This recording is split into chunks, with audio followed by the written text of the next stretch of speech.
Muito boa tarde, sejam bem-vindos ao programa Radar desta segunda-feira. Estamos ao vivo agora às 6h30 da tarde, direto aqui dos estúdios da TVE. Iniciamos a semana com um programa especial falando sobre os 100 anos de música em Porto Alegre. O ano passado a TVE exibiu a série Porto Alegre 100 anos de música, que está sendo reprisado agora até o dia 1º de fevereiro agora de 2015. Essa série foi baseada no livro escrito pelo músico e jornalista Arthur de Faria, Uma História da Música Popular de Porto Alegre, livro inacabado ainda. Eu estou aqui com o René Goya Filho e também com o Cláudio Levitan para falar sobre essa série. Tudo bem, pessoal? Beleza.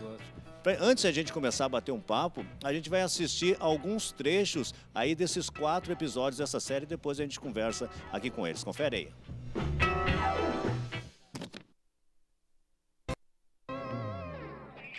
A música das diferentes civilizações europeias vindas para cá como imigrantes se misturava com a música das diferentes nações africanas vindas para cá como escravos. Isso tudo ia resultar num monte de música nova, uma grande mistura de coisas, que resultava numa outra coisa.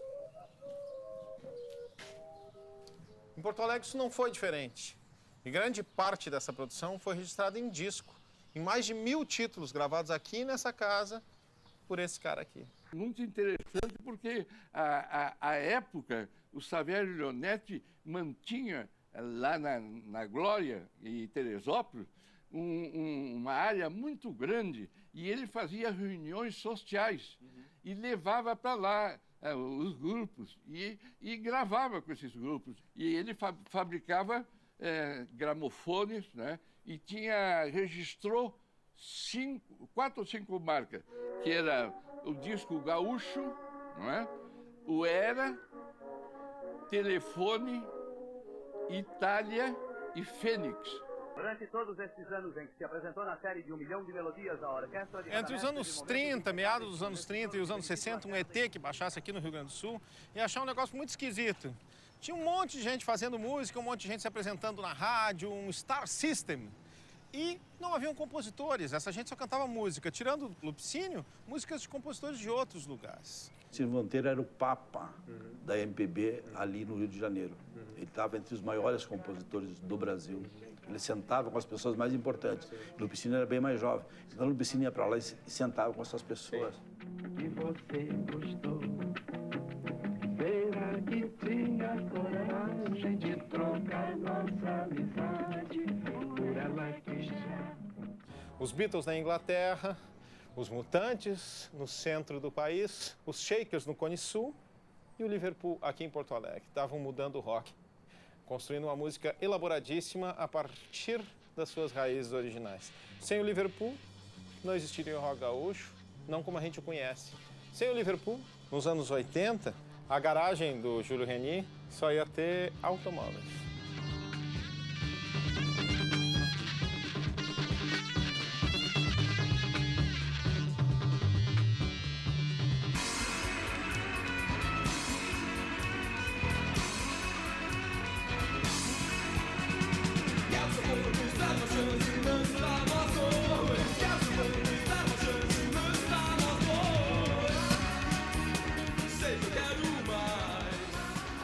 Do alto dessas palmeiras, mais de um século vos contempla. Essas palmeiras das 3 ou 4 quadras do Oswaldo Aranha viram muita coisa acontecendo nos anos 80. O rock gaúcho dos anos 80 explodiu aqui nessas quadras. Os roqueiros gaúchos dos anos 80 queriam ser roqueiros ingleses dos anos 60, 70. Londres, uma influência muito mais forte do que qualquer influência americana. Em vários núcleos, em vários caldeirões, isso tudo fervia. Um deles era aqui, o Bar Ocidente, que segue ativo e peleando. Mas não era o único. Todo esse Bonfim, pelas ruas e calçadas, fervia.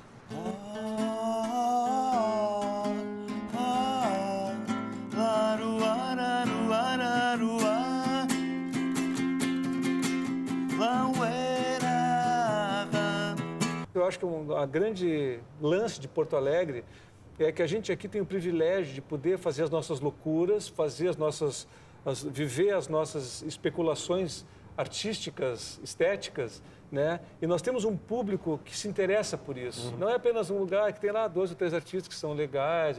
Não, a gente faz um caldo de pensamento e música e, sabe, e espetáculo, e as pessoas vão e as pessoas te dão um retorno disso. Então, tu cria um lugar que tem uma efervescência cultural de fato.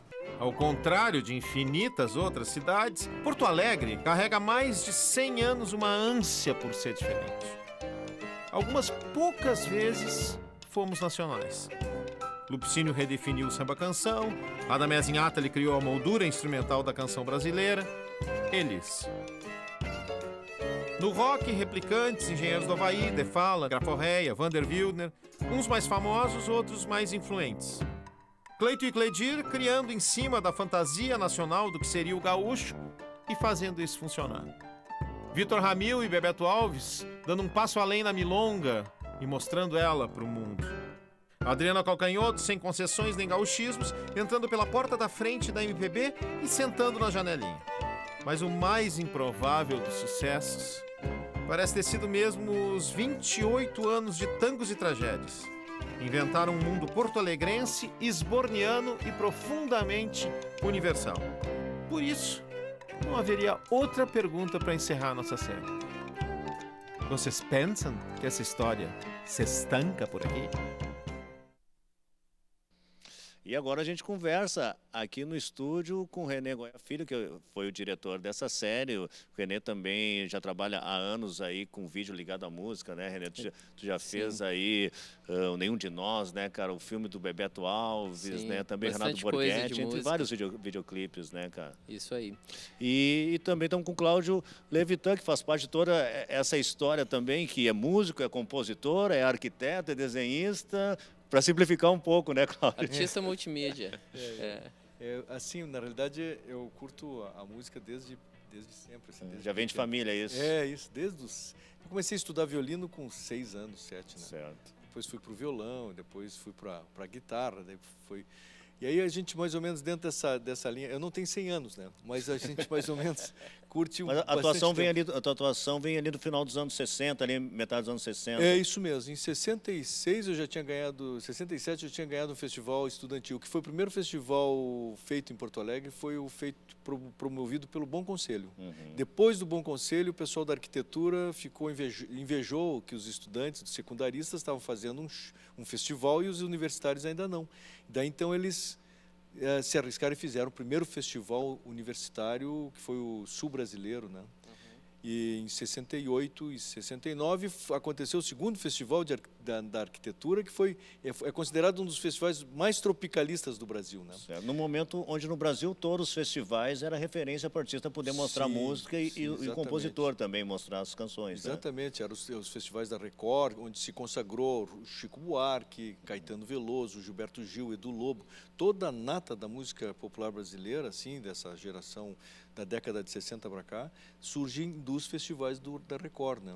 E aqui também era transmitido pelas rádios. E aqui se reproduz um festival mais, digamos, da cidade mesmo, com os festivais estudantis, a arquitetura promovendo encontros. Os Mutantes tiveram ainda, quando eram pouco conhecidos no Brasil, estiveram na Faculdade de Arquitetura, mostrando a música deles, né? Tem o cartaz na série do show deles aqui. Isso, eu vi, é muito legal. Então, essa série Porto Alegre 100 anos de música, né? Passou aqui na TVE 2 vezes o ano passado e agora está sendo reprisada até o domingo. E René, uma coisa que dá para perceber, né, nessa pequena compilação que a gente fez desses 4 episódios, é um texto, né, cara, muito objetivo, mas muito coloquial também, né, cara? O texto tá muito bom, né, cara? Como é que foi feito o texto? Foi pelo Arthur de Faria, que também está fazendo esse livro Inacabado, que depois vamos falar sobre o livro Inacabado também. Na verdade, essa série, ela começa 10 anos antes da gente começar a produzir, né? O Arthur lançou aquele livro pela CE na época, junto, pegar aqui e mostrar aqui, junto com o Carlos Branco, que agora uma raridade que a gente tem aqui, né? E a partir desse lançamento, Um Século de Música, depois que eu já estava trabalhando, né, com música e imagem, né, começando a fazer DVD, programa de TV, enfim, já nos anos 2000 isso, Eu disse, pô, Arthur, tá caindo de maduro a gente fazer uma série disso, né? E aí, 10 anos depois, então, a gente se inscreveu nesse edital, foi classificado em primeiro lugar esse edital do FAC, e a gente foi um trabalho de, basicamente, 3 roteiristas, né? O Arthur, com o texto, o Dodi e eu, que assim nos arriscamos a contar esses 100 anos em imagem. O livro te dá muito mais possibilidade de contar histórias. Certo. Com imagens a gente não tinha saída, e 26 minutos cada episódio, então a gente fez ali uma divisão lógica, né, começando em 1913 e terminando em 2013. E pegou, vamos dizer, os highlights de cada época, né, com o destaque aí para esse primeiro episódio, para essa coisa incrível da história de Porto Alegre, de ter tido uma gravadora aqui, a Casa Elétrica, né? Em 1913. Né?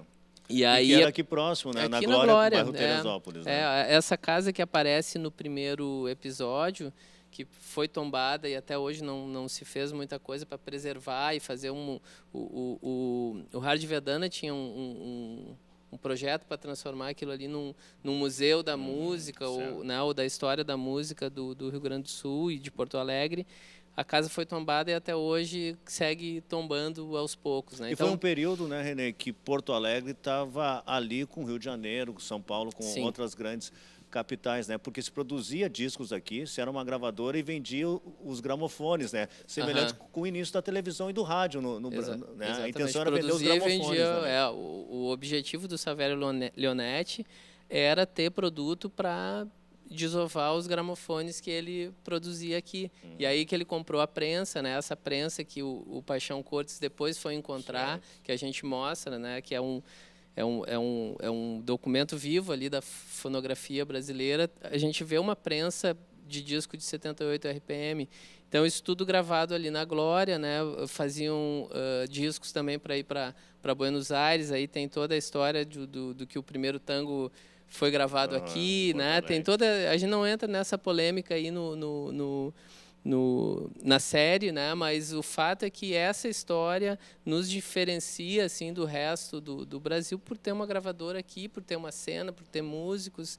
E aí a série daí passa o primeiro episódio de 13 a 1930, o segundo de 30 a 60, pegando a história do rádio, né? O início da TV, e os 2 últimos episódios 60 a 2013, um pegando mais o rock, né, e o outro e música pop, e o outro pegando a música que não tem nome, né, a música popular feita aqui, ou MPG, enfim, isso é, né, uma discussão que não tem fim, né?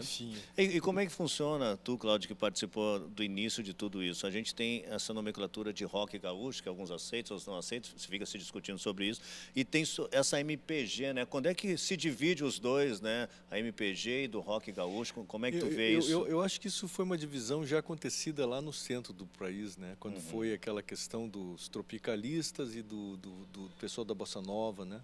Então há uma ruptura, mas é uma ruptura mercadológica também, são espaços de públicos diferentes, né? Eu acho que o rock gaúcho e a música popular sem nome de Porto Alegre são a prova de que a cidade é uma cidade efervescente culturalmente. Ela constrói música com personalidade, né? Então eu acho que essa série, inclusive para os telespectadores que estão nos acompanhando, eu acho fundamental conhecerem, porque só porque se coloca luz nessa história é que ela existe, senão ela fica como se não existisse. Quer dizer, uma pessoa que não conhece essa história vai pensar, não existe música em Porto Alegre, mas essa música em Porto Alegre já existe há mais de 100 anos e é uma história muito importante. Inclusive um dos grandes compositores de tango também morou aqui em Porto Alegre. Lupicínio Rodrigues também fez sucesso no tango argentino. Então, nós não somos uma música em segundo ou terceiro plano do espaço da música brasileira.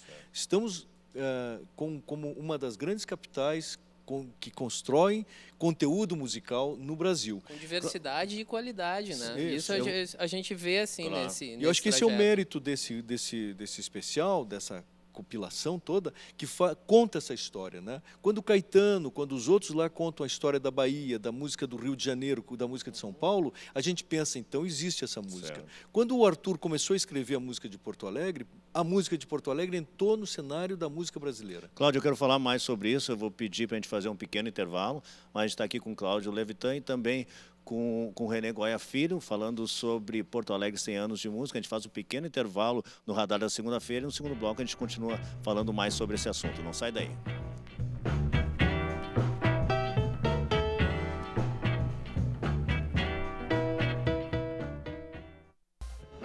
De volta com o programa Radar desta segunda-feira, estamos ao vivo aqui no estúdio da TVE. A gente está falando sobre a série Porto Alegre 100 anos de música. A gente está com o René Goya Filho, aqui também com o Cláudio Levitan. O René que foi diretor da série. René, o Cláudio estava falando sobre a importância, né, dessa série. Cara, importância em nível nacional disso, cara. Tu que foi o diretor da série, como é que tu está vendo isso? Fora Porto Alegre, isso já foi exibido em outros lugares? Tu já tem, ou tem projeto de ser exibido? Sim, na verdade, como foi fruto de um edital público, né? A nossa contrapartida é a exibição aqui na TVE durante um ano. Depois desse tempo, né, os direitos de exibição do produto voltam a ser da Estação Filmes, né, que é a produtora que fez isso. A gente já está preparando uma versão para cinema, que já teve um primeiro legal, corte, hein? que a gente fez lá no Santander. O público, faltou lugar, assim, o debate foi super legal. Aí vai ser um clima documentário, 2 horas, por aí, 1h30, 2 horas. Aumentando um pouco, né, os 26 minutos que a gente tinha aqui em função da grade. E aí, é o que eu te falei, o grande desafio, assim, né, o Arthur, que diz, pô, eu vou arrumar mais inimigos, né, porque é realmente difícil. Claro, compilar isso, né? 100 anos em 100 minutos, vai lá, 26, né, é difícil, é 1 minuto por ano. É difícil de contar, então a gente, né, foi pegando o que era mais importante e a série, ela tem o Arthur como condutor, assim, ele não faz isso, foi a primeira vez, foi assim, uma mão conversar. O Arthur disse, mas eu não sou repórter, isso não vai funcionar, eu vou ficar canastrão. E aí a gente, não, para a gente contar essa história, tem que ter alguém que ande pela cidade desde 1913. Então, essa é um dos pontos também, né, quem olhar a série assim, pode notar a evolução da cidade junto. Sim. Com imagens da década de 20, né, do arquivo aqui, maravilhoso aqui da TVE. E as imagens devem ter sido difícil também, né, cara, conseguir imagens. Sim, tem muita imagem de arquivo particular, né, que eu compro muito filme há muito tempo, 16 e Super 8. Às vezes um pedacinho da cidade lá na década de 30 a gente colocou na série, né, de gente que filmava com, não era nem Super 8, era 8mm na época. Então, tem um trabalho de pesquisa aí criterioso e profundo, né, para a gente conseguir que a cidade também fosse um personagem nessa história. E ficou muito legal o jeito que a história é contada, né, pelo Arthur, e também as imagens, né, também, né, a edição, ela é bem dinâmica. E Cláudio, cara, por que tu acha, dentro dessa história da música no Rio Grande do Sul, que grandes artistas aqui do Rio Grande do Sul acabaram não estourando, né, assim, no centro do país, ou estouraram por tão pouco tempo, né? Tu que é músico, também compositor de músicas que marcaram aqui a música do Rio Grande do Sul. Eu acho que o grande problema é o centro, digamos assim, o eixo Rio-São Paulo, né? Que concentra toda a mídia, todo o mercado, todo o capital brasileiro, né? Então, por exemplo, na década de 60, final de 60, surgiu a Frente Gaúcha de Música Popular, que foi uma reação. Antes disso já tinha surgido os CTGs, que foi a reação dos gaúchos contra a invasão americana dentro da nossa música, e depois, naquele período, foi a centralização de toda a cultura porto-alegrense em São Paulo e Rio. Quer dizer, para as televisões aqui, a antiga Piratini, passou a ser sucursal de São Paulo e Rio. Então, de lá passa a ser, nós somos a segundo plano, né? Um adendo, mas isso já tem um foco antes, né? Foi quando, na época do Getúlio, né, se instituiu a Rádio Nacional, que o governo era no Rio de Janeiro, e o samba virou a música do Brasil. E era a música do Rio. E isso era a lei, né? O Gustavo Capanema diz, não, só toca samba. Né? Serviu para unir o Brasil culturalmente, o samba, né? Eu tenho um entendimento um pouco diferente. Eu acho que nós, quer dizer, não diferente do que dissesse, eu concordo totalmente, mas sobre essa questão do insucesso da nossa música, né? Por outro lado, se nós olharmos a história da música gaúcha, é assim, Teixeirinha, um fenômeno internacional produzido aqui. Lupicínio Rodrigues é considerado um dos maiores compositores da música popular brasileira. Elis Regina, um sucesso nacional e internacional.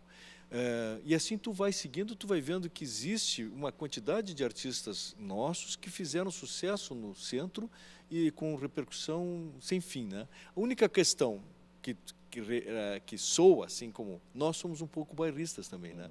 Por exemplo, o Lupe fez questão de morar aqui em Porto Alegre todo o tempo, né? Coisa que, por exemplo, o que é Elis Regina, Adriana Calcanhoto como Adriana Calcanhoto é outro nome, São outros nomes que também não tem uma referência, são do Rio Grande do Sul, mas não tem aquela referência gaúcha tão forte. Sim, né? sim, Tiveram, né? De certa maneira eu acho até que a música gaúcha não é uma música gaúcha, nós somos uma música porto-alegrense com um caráter diferente, ela tem uma sonoridade regional. E quando que surge universal? Né? Tem uma coisa platina também. E quando que surge essa coisa desse orgulho gaúcho exacerbado na arte, né? Quando é que surge isso? São quando vem esses movimentos mais tradicionalistas ou é o gaúcho urbano? Quando é que vocês veem que isso chegou a atrapalhar um pouco, vocês acham também? Eu acho que sim, num certo aspecto, né? Tem uma coisa de identidade, aí teve em 1935 aquela exposição Farroupilha aqui, que vinham todos os estados, cada um tinha a sua figura histórica. Foi nessa época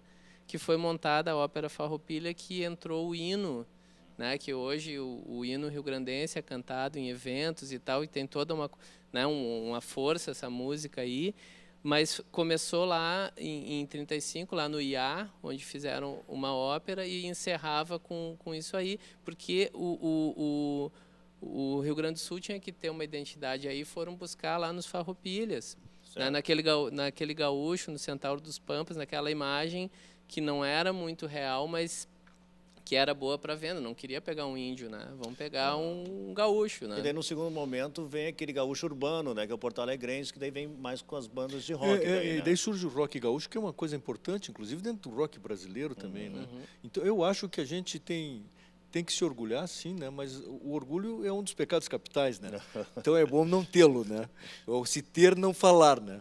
Mas eu acho que a gente tem bastante coisa produzida e o Bebeto Alves, por exemplo, é um cara de sucesso. O filme que o René fez, esse documentário sobre a obra dele, é maravilhoso. Mostra o quanto que o Bebeto é um grande artista, um grande artista que teve também opções pessoais, entende? De se afastar daquele centro, né?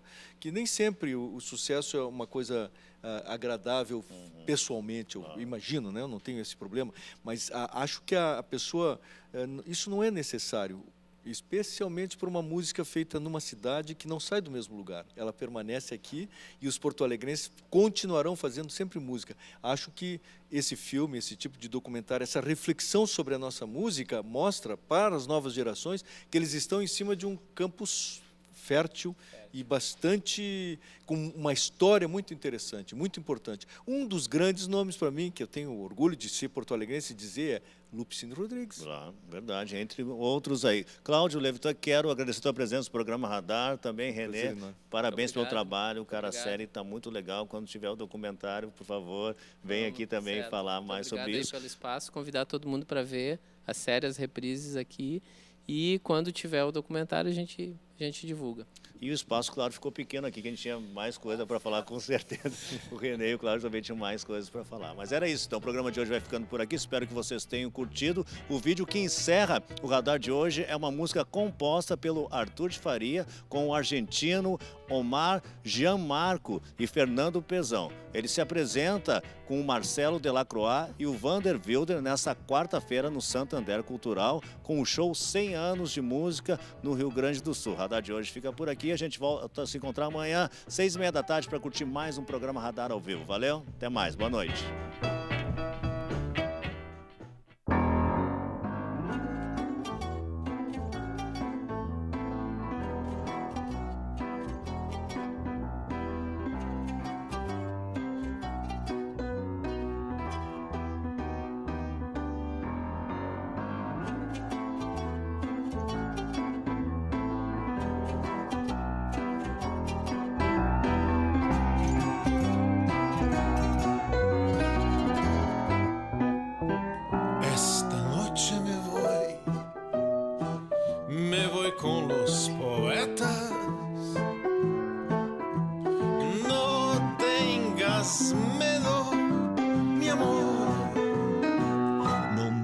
guardes rencor, no pongas tranca a la puerta.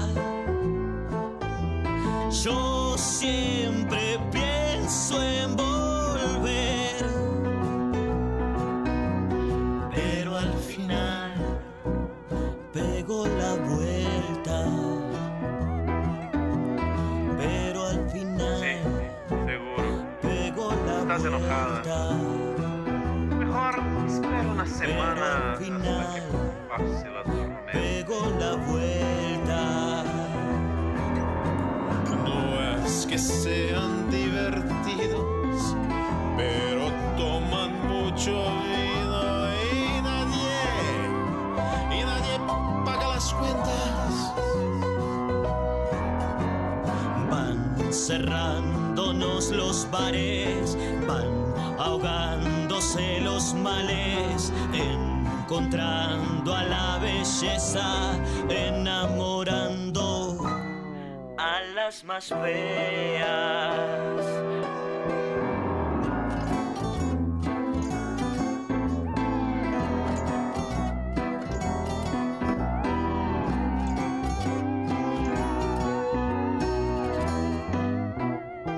Yo sé bien que la muerte nos la tiene jurada, que nos imita la voz. Si la vida es un juego,